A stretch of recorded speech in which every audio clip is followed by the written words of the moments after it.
we have a Loke, he, him from California, is telling us that they think the ACA is going a bit too overboard on trans issues. Hey, Alok, how are you? Hey guys, thanks for taking my Yeah. call.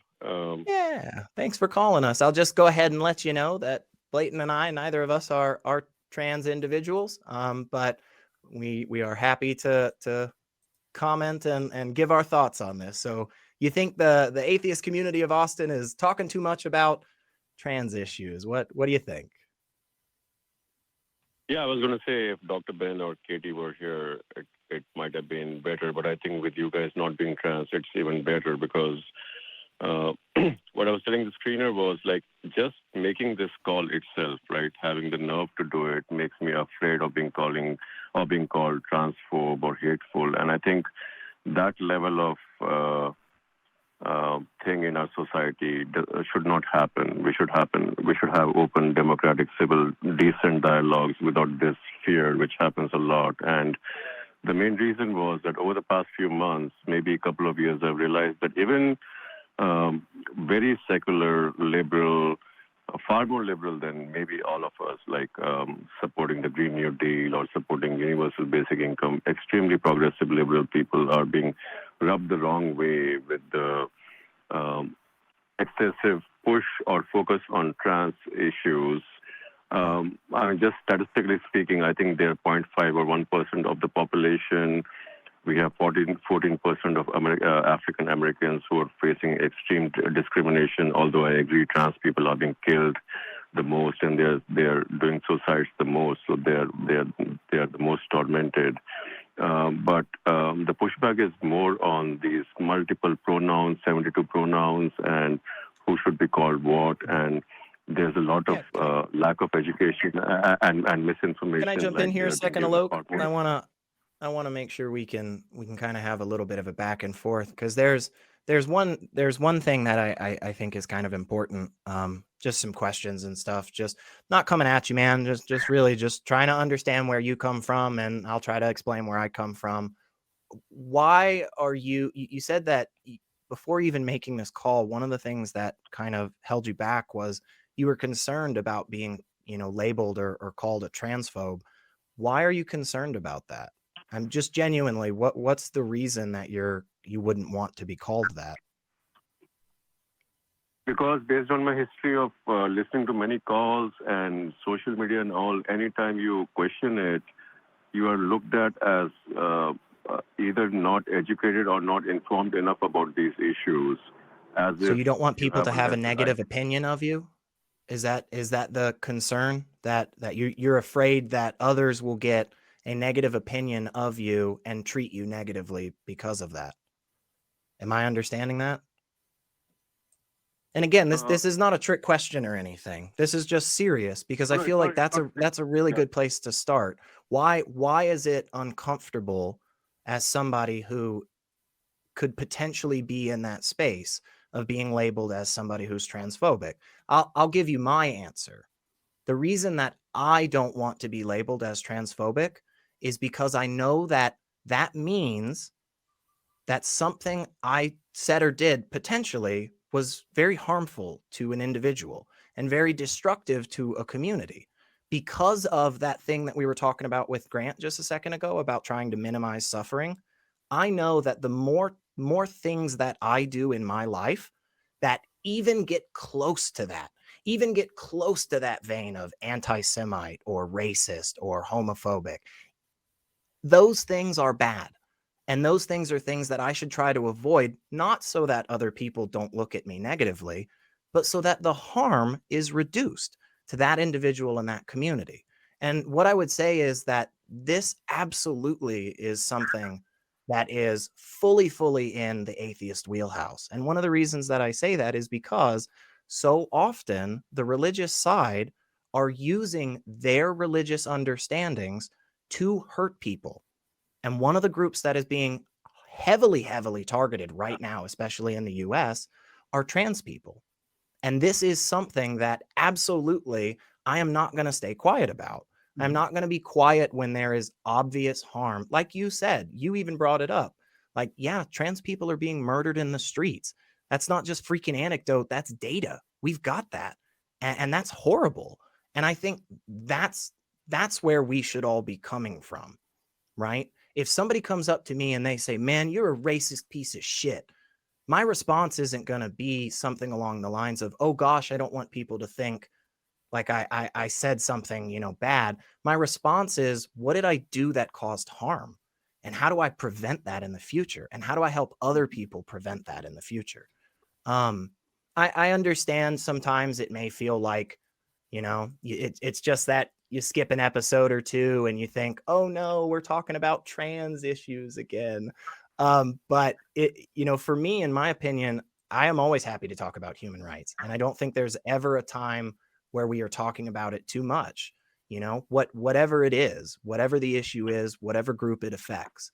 But let me stop for a second. I want Blayton to jump in here, and then we'll give it right back to you, Alok. I think the other thing that Loke said that kind of caught my attention was when you're talking about the lack of education that people have around this issue. If we don't talk about it, how are we going to educate people on it? Yeah. And you say that you're kind of uncomfortable being labeled as something, but I want you to think about it not from this aspect. I want you to think about it like, let's say we put another label out there. Let's say someone's calling into the show and saying, hey, I get it. George Floyd died. It's sad, but can we talk about something other than all this black stuff? Like, how do you think that goes? Like, how do you think who's going to respond in a positive light to that? You know what I mean? So, like, you have to look at the actual issue. These people are being harmed. These people are being marginalized. These people are being targeted. So, yeah, we're going to talk about it. We have to stand up for them the same way we asked them to stand up for us, because I remember when BLM was becoming this huge thing, there were trans people being harmed for protesting for Black Lives Matter. They were being targeted by Black people during these protests. So they are they're a target within a target within a target. Mm-hmm. So if we don't continue to speak up for them, and them being this very, very marginalized group, if we don't have a louder voice for them, they're going to continue to be marginalized. Yeah. Alok, what are your thoughts, man? I know we gave you a lot. Yeah, so I think because Blayton brought up BLM, so a simple example would be when the riots started, and some people started saying that, you know, the injustice and the gross killing of innocent black men especially has been unacceptable, and some of these riots are acceptable, and many people are like, no, violence is not acceptable at all. On the same lines, the reason I said secularity that I'm afraid of calling is because even when in my opinion, I present cogent, or I can present, or I hear cogent arguments from people I respect, that some of this, like the 72 pronouns, is just over the board and stuff like that. So then it kind of makes sense to me. And just making that argument sometimes gets a response like, you don't know enough, you've not been trans, you've not been with a trans person. So any kind of counter argument is immediately shot down in that vein. So we probably agreed on 95% of trans is natural or nature and all of that. But the counter arguments from the other side are so caustic that the argument is shut down. Yeah, I'm not advocating for anytime somebody is having these discussions or questioning in good faith that we should just shut them down and just not talk to them. Honestly, even as controversial as this is sometimes, and I understand, I think even the most hardcore of far-right transphobes, you know, anti-Semite, Christian national, I think even the most ridiculous of the ridiculous, we still have to have this dialogue with them, because I truly believe that is the best way to have this, you know, change that we want to see. And I think one question for sure, Alok, is when you're in those situations, and this is not like a dig at you or anything. This is just something that I try to do regularly, and I advocate this for other people because it's incredibly helpful. The question you ask yourself is, who am I being in this moment that I'm getting this response?